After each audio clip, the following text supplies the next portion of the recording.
Joining us now, one of our most prominent spring football allies in all of sports media. He actually came on the show last year and spoke to us about a vision of the USFL and XFL one day uniting. Welcome to Springball Boulevard, Mike Ryan. Thank you for having me back, Maddie. Thank you for really being the caretaker for spring football. You've been a wonderful champion for the sport. I get almost all of my news from you, and it's not an easy job. So I hope you know that there are people out there that appreciate it. I wanted to give you your flowers.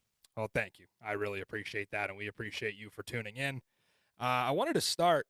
How much do you expect the NHL and NBA playoff ratings to suffer when going head to head with UFL Week 5?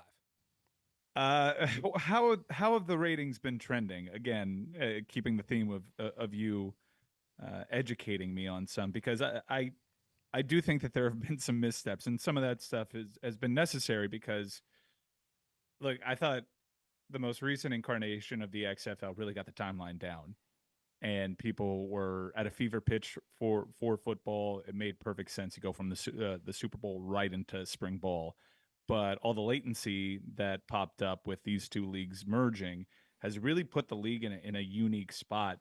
Now would be the time where the season's kind of crescendoing and you have playoff battles, and you're constantly checking the standings. It's hard to try to get your traction against such a congested sporting calendar. I mean, they're trying to get off the ground and going head to head with things like the Masters, even though the Masters ratings were down, and maybe the Masters were impacted by the UFL. But I do hope, for everybody's sake, that the league continues. It seems as though there's discussions about expansion. Hopefully, what they realize is they misjudged the sports calendar, understood that they had to make some adjustments for everything to fall into place. But there are two huge missteps. Well, three. The branding, not a fan. Number two, how do you have the NFL tell you that your kickoff rule is amazing and decide that that's no longer for you? And number three, you got to move that start date up right after the Super Bowl. I completely agree. And in conversations with some of the management, it seems like that will be the case. They're talking about 2025 a lot and how they had to scramble to get this together because of government regulatory approval and things of that sort. They were way behind schedule.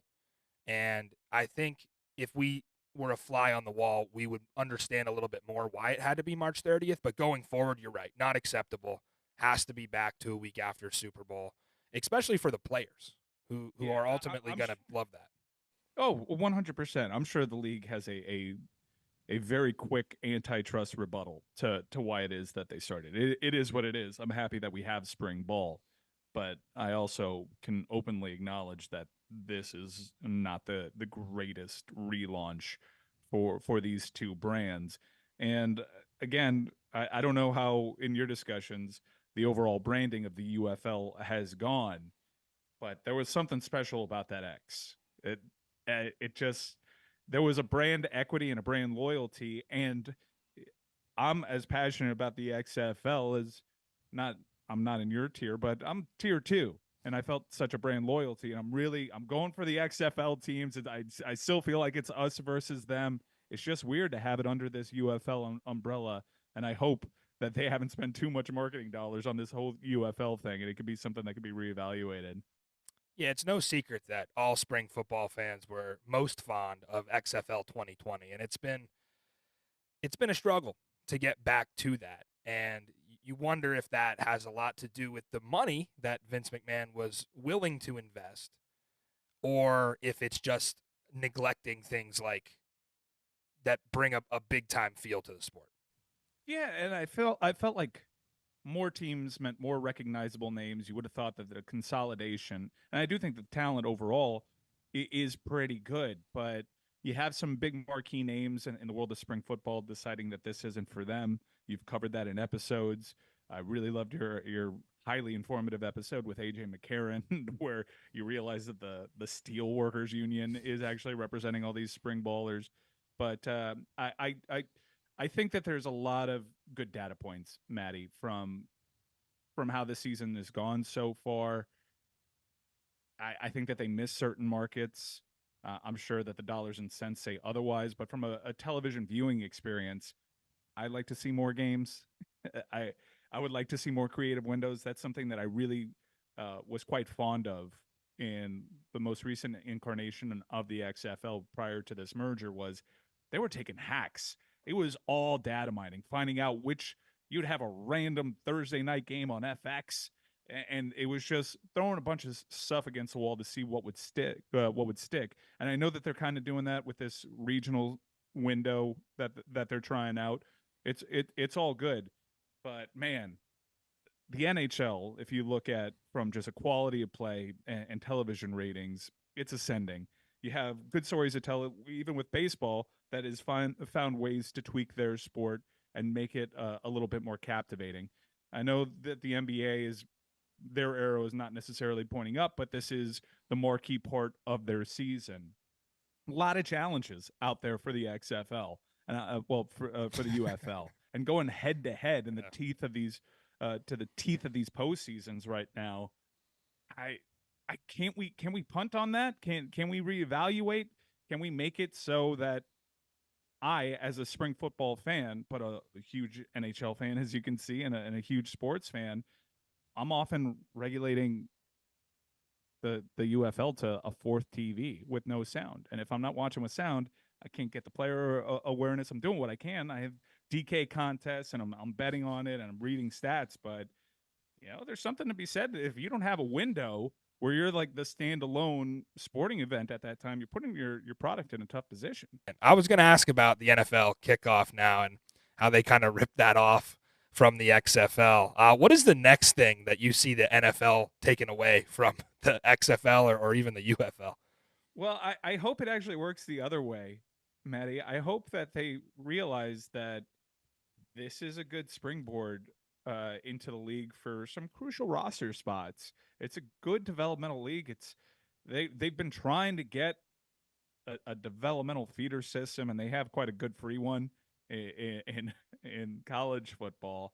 But they've been trying to work this out, and they've already kind of acknowledged that there were aspects of spring ball that they really liked.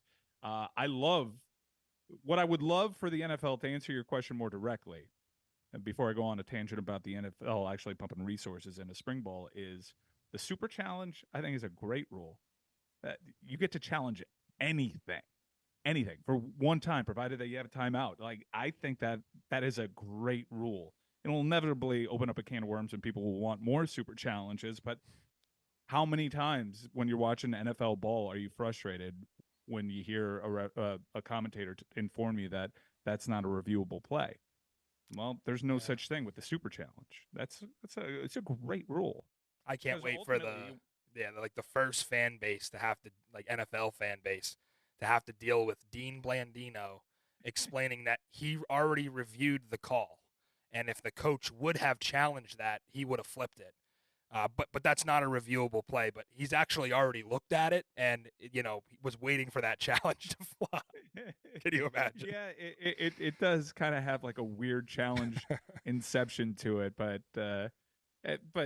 like things like a one-time super challenge on a defensive pass interference. This is that I'm interested in hearing things like that. But on the opposite side of the coin is the NFL is doing just fine without pumping resources into spring ball. But I would like they do get something out of it.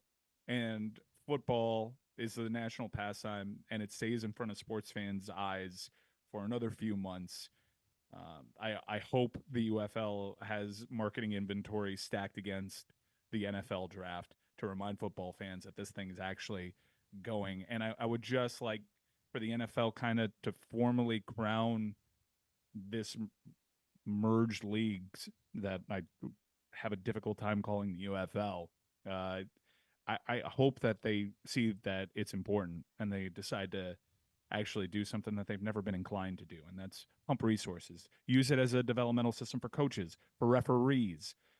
There's not many good referees in the NFL. This is a good training ground for them. You have network partners there that you can probably that would love to hear that the NFL is getting kind of involved. not necessarily have feeder teams because the teams don't necessarily match up. But you know how NFL Europe had logos of the teams that players were under contract for, even though they were on the Rhine Fire. Stuff like that can really go a long way, I think. Yeah, they are working on building some stars. We talk about a guy like Ja'Cour Pearson. How does Ja'Cour Pearson this week avoid going 0-4 all time against the DC Defenders? Well, relying on his immense talent, this is this is one of those. It's kind of like a manufactured rivalry. All of them are a little bit in spring ball, unless people are physically getting lemons chucked at their head. I guess, in which that's cause for a real legitimate rivalry. But to me, these are the two franchises of XFL, V2, V3. These were good stories, great atmospheres when they're rocking and rolling. How we can actually do that, it's going to be kind of hard because they got a huge amount of quality, especially in that wide receiver core. The skill positions are as good, I think, as we've seen in spring ball. Really, I do. But you got old red ass Greg Williams, and he will stop at nothing to be a party pooper. These two teams in this environment, of course, it's going to be the best game of the year. And with DC going 2-2, it's hard for me to be as cocky as I was last year. 3-point dog for Greg Williams and Reggie Barlow in DC. So I'm confident.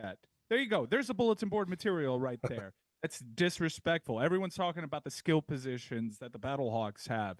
Why don't you go, DC fans, consider this an open challenge. Everyone's talking about the crowds that they have in St. Louis. There is one batshit crazy off their rocker fan base that throws projectiles at people. Now, don't do that anymore. Beer snakes, we need to see them. We need you to make that atmosphere as raucous as humanly possible, because me, as a Battlehawks guy, I want to test the metal against the best. And I want a crazy atmosphere because I want something that I can circulate in non-UFL group chats, Maddie, that I could say, take a look at this.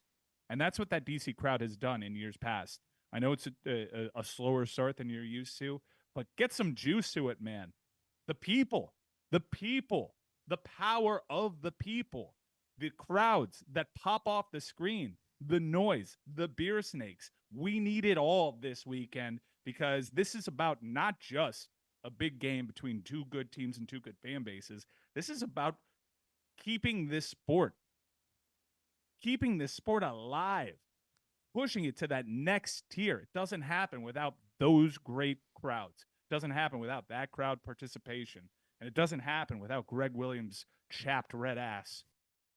And as the #1 DC Defenders fan, I can promise you that this entire episode will be a vehicle for the raucous environment that we are going to get in Audi Field.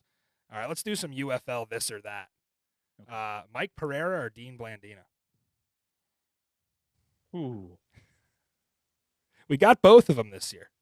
Yeah. It was only Dean last year. I like the chaos factor of Dean Blandino.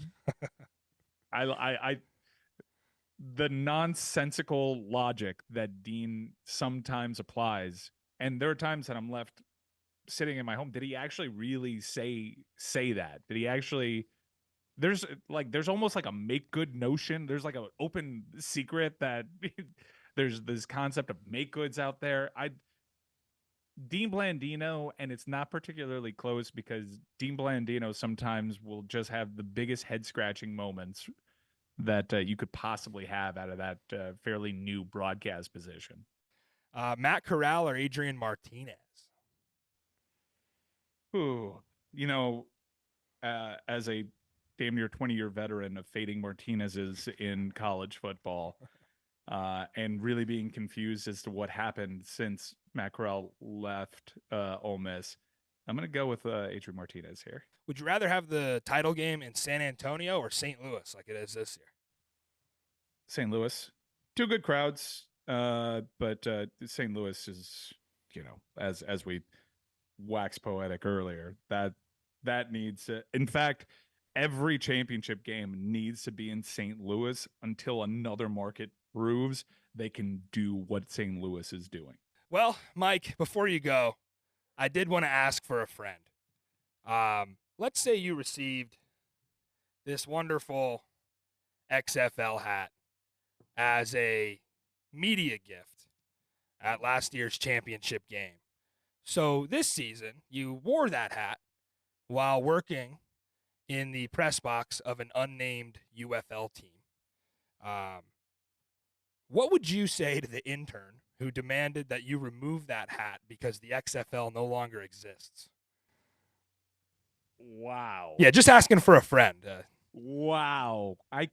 Whoa. Who did that? Do they not know who you are? I'm not sure. It didn't happen to me. The premier caretaker of spring football? You don't do that to Matty Fresh. You don't. Which team was this so I can hate them? I don't know. I got to ask the guy who told me this story, but that happened to a real life person. You got a general part of the country I can start isolating. It was USFL conference, if that narrows it down. Now the plot thickens. Yeah, but now the plot thickens. Again, I thought it's a great hat, and nice. It's a great hat, and it's a great hat, and it shows that you're for the cause. That unnamed friend. That's how dare they do that? Yeah, can't get this one on the merch store. Friend is. You can add this unnamed friend to our UFL chat. Okay. We need more people being passionate about spring ball. Yeah. Well, I appreciate that UFL chat because as you can see here with the Zoom subscription, the winnings from your DraftKings contest have kept the lights on around here at Springball Boulevard. So we need more people signing up for that. Yeah. And Maddie has promised in that group chat that if the DC team goes all the way here, he is going to put out a track to really inspire Defender Nation. Shields up, lemons, the whole nine. Jordan Tiamu track. I'm familiar with your work for Penn State, even though I don't like Penn State really at all. There were some bops there, so I'm hoping for a spring ball bop. What are we gonna do? Because this is a big week. This is a week that I'm locked in. This is a game that we should all be looking forward to. I'm willing to do this wager. I win. You dress as a psycho Battlehawk fan, complete with feathers and all. You win. I will get you this Zoom Pro membership that you sorely need. Outright. You're not going to give me 3. Not going to give me the points. Got to win outright. It's close enough. I'm on the road. And you have Greg Williams chapter at ads. That is Mike Ryan. Mike, thank you for joining us. And hey, I'm in. If you're in, I'm in for the bet. All right. That's a handshake. That's a handshake if you can see it.